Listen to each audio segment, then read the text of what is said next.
idea of what emotions are and why you can think of probably some people that you know have very strong EI characteristics, or why you think you might have some strong EI characteristics. You have to understand the concept of emotions, and that it's not a woman thing only, and that it has served some of us very, very well. So why is EI so important in our libraries? Well, I mentioned we're going through a lot of change. We've gone through a lot of change relative to IT, technological advancements. The funding now is going to make it very, I think, very challenging for us, and in that process probably having to make some changes. But I would tell you that where we have not advanced and where we have not made a lot of progress, in general, in our libraries, is in the area of making demographic changes in our libraries. And diversity is critical now, so more so than ever before. I would tell you that when I have gone into these libraries, the average tenure, University of Colorado at Denver, my first university library, 25 years. Colorado State University, average tenure of the librarians there, 27 years. University of New Mexico, average tenure there is 25 years. So think about this. 20 people have been there for average 25 years, and then you're coming in to help change the organization. Not easy to do. And let me give you a story. In order for me to help diversify the libraries that I have been leading, that I led, one of the first things that had to be done was changing the search committee policies and procedures for that library in all three institutions. And I had library faculty in all three institutions. And I sit on the faculty, I'm a member of the faculty, of the library faculty in all three institutions. And I'm an equal member. There's a president of the library faculty or a chair of the library faculty, and I am just one of the library faculty in those meetings. But I'm also the leader of the library. And when you have, as one of my assistant deans at UNM said, librarians can stop bullets with our policies and our procedures. And when you have search committee practices and policies such that when you write the job ad for an almost entry-level position, they're asking for 5 to 7 years experience. When you have a search committee who does not have one minority member on that search committee who can share with other members of that search committee some sensitivity about racial, culturally, and ethnic applicants. So not only was that the first place that I was willing to fight the battle, that was actually a hill I was willing to die on. And in order to be effective and do it well, I had to have my emotional intelligence antenna up all the time. Because they did not, and this is not just one institution, one library, it was all three of them. They did not want to change the search committee or the search policies and procedures for librarians.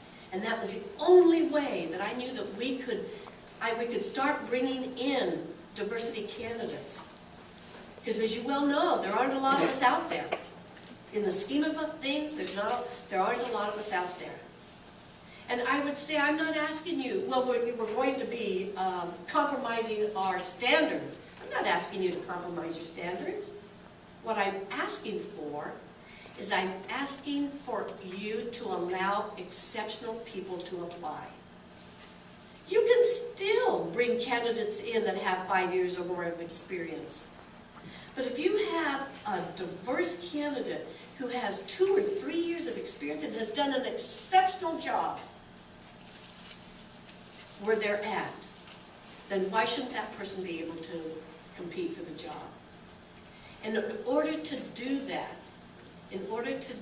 I had to manage my emotions, which is very hard to do when you're so passionate about something.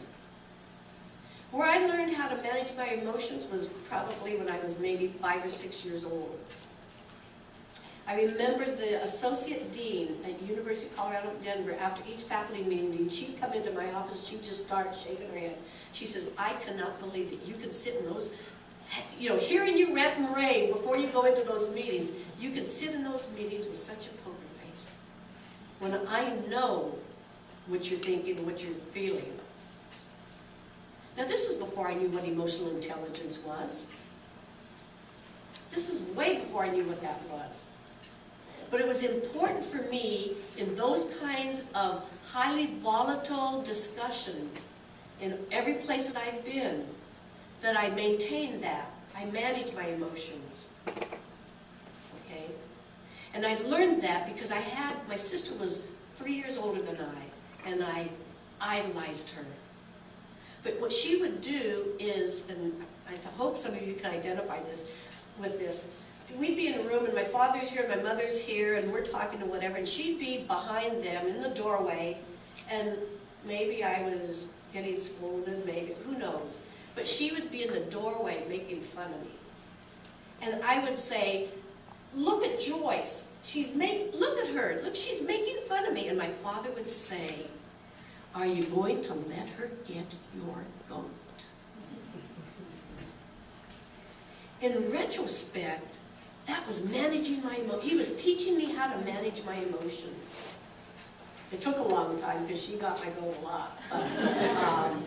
But, but that's part of the concept of managing your emotions.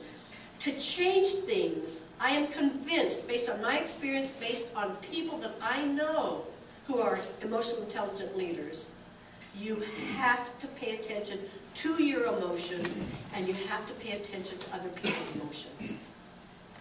So if you come into a meeting with a new idea, and everybody's got a smile on your face, what do you think? Hey, they like that idea. You come into a meeting with a new idea, and you share it, and everybody except one person are nodding their heads, and that other person has that frown. Okay? That's what I'm talking about, perceiving emotions. If it were me, and given who the person is, because I would have a good sense of that person's emotions anyway, I could, if I felt the person was very self-confident, I could say, Carol, we haven't heard from you. What do you think about this idea? Not put the person on the spot.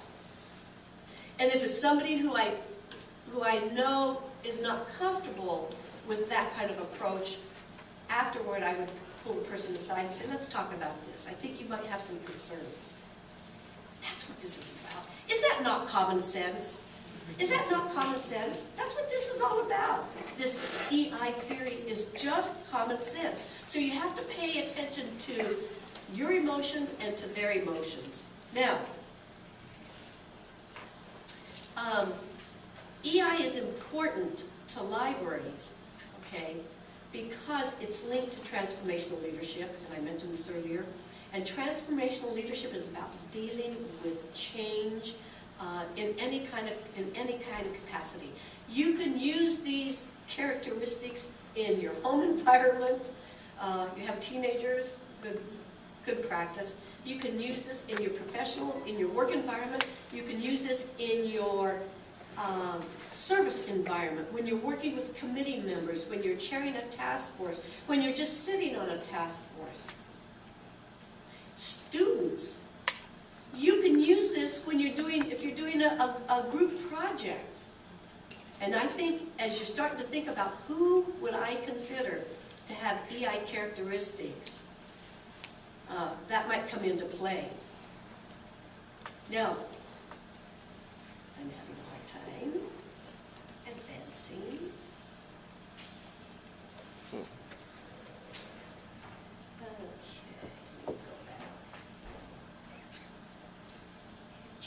stuck. Okay. That's the down, yeah, page down. Yeah. All right.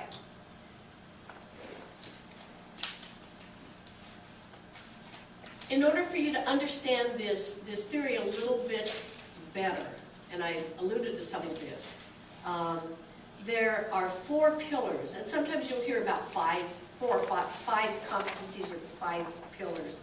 But Goldman started with 5, and then he brought it down to 4 with Annie McKee and Richard Boyartis. And the first 2 are intrapersonal, okay, self-awareness. I've talked about that.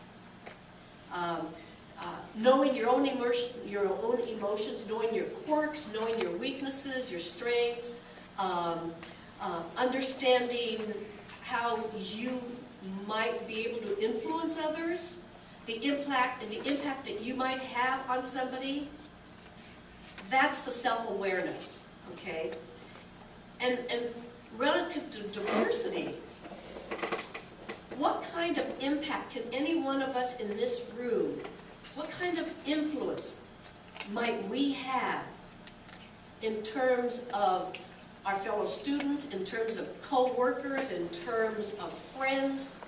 What kind of influence could we have on them to be more inclusive and also accepting of diversity?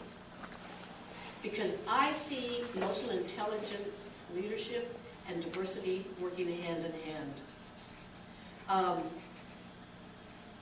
I would tell you that as I really pushed these search committee changes, and we were successful in all 3 institutions, then it gave me the leeway that I needed to really go out and ask people,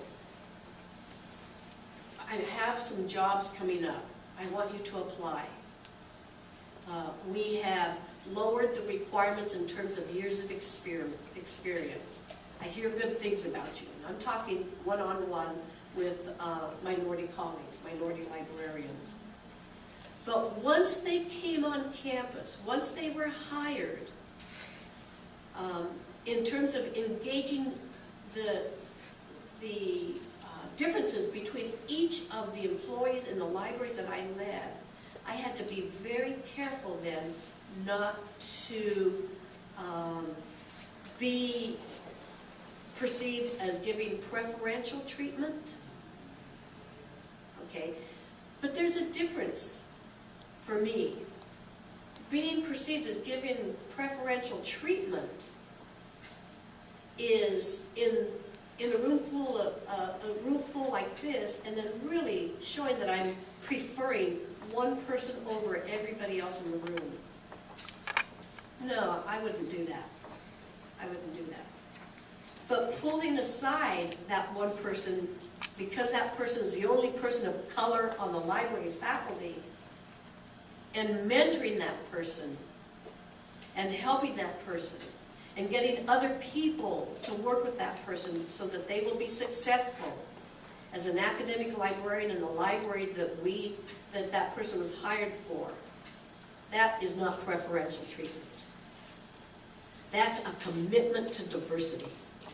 A commitment to diversity. So I want to make sure that you understand that as an EI person, you know, I have to understand and engage those individual differences. And I have to be careful I had to be careful when we hired folks. Also, self-management, that's also intrapersonal. That's all about managing your own